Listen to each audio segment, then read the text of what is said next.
Hvala za povabilo. Jaz se opravičujem, ker je moj glas danes malo približek naravni nesreči, ampak se bomo prebili skozi tole zbirko skupaj. Ta zbirka nastaja v okviru Geografskega inštituta Antona Melika ZRC SAZU in z veliko podporo Uprave Republike Slovenije za zaščito in reševanje, ki tudi financira izid te zbirke. Sama zbirka je začela izhajati že leta 2010, sedaj pa je tole pred nami četrta številka iz zbirke naravne nesreče. V prvih zbirkah smo se v bistvu osredotočali v prvi zbirki, ali pač razumemo naravne nesreče in ali z njimi primerno upravljamo. Se pravi, smo povezali nekako stroko in znanost na tem področju. V drugi zbirki smo se spraševali, ali je naša odgovornost res odgovorna ali je neodgovorna, in v tretji zbirki, predzadnji, ali smo na naravne nesreče prilagojeni oziroma neprilagojeni. Tokratna zbirka se osredotoča na trajnostni razvoj mest in naravne nesreče. Ta pojem je v zadnjem času čedalje bolj aktualen, predvsem zaradi tega, ker se je v 20. stoletju urbanizacija po svetu močno razširila. Tudi v Sloveniji imamo veliko urbanih naselij, približno 360 jih je, in naravne nesreče v tem primeru zadevajo večje število ljudi, kot bi jih sicer. Pri razvoju mest gre predvsem za razvoj obrobnih delov mest, se pravi ne tistih mestnih središč, ampak tistih delov mest, ki so bile v preteklosti nekako smatrane kot neprimerne za širitev mest in so kot take tudi bolj podvržene naravnim nesrečam.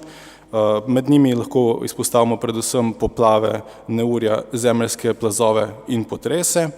In zaradi te koncentracije prebivalstva je tudi večja ogroženost življenj, pa tudi gospodarska škoda, pomanjkanje dobrin in onesnaženje ter tudi prekinitev prometnih povezav na teh območjih, kadar pride do naravnih nesreč.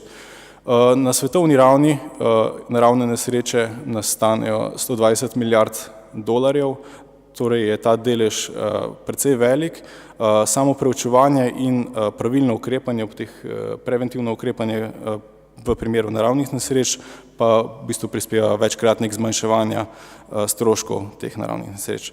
Če se na kratko sprehodimo skozi vsebino tele zbirke, v njej je 17 različnih prispevkov, ki so nekako razporejeni skozi različne vede, se pravi, je precej interdisciplinarno naravnana zbirka, kjer sodelujejo tako geografi, geologi, hidrologi, gradbeniki, geodeti in predstavniki drugih strok.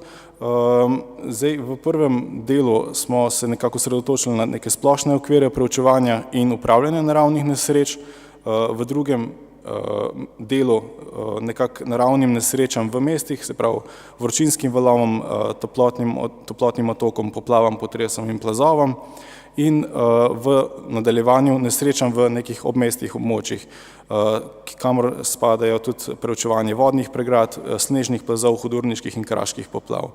V zadnjem delu se dotikamo še podnebnih sprememb in, kot je bilo omenjeno že prej, novim podatkovnim zbirkam, predvsem LIDAR-ju, za boljše upravljanje z vodami.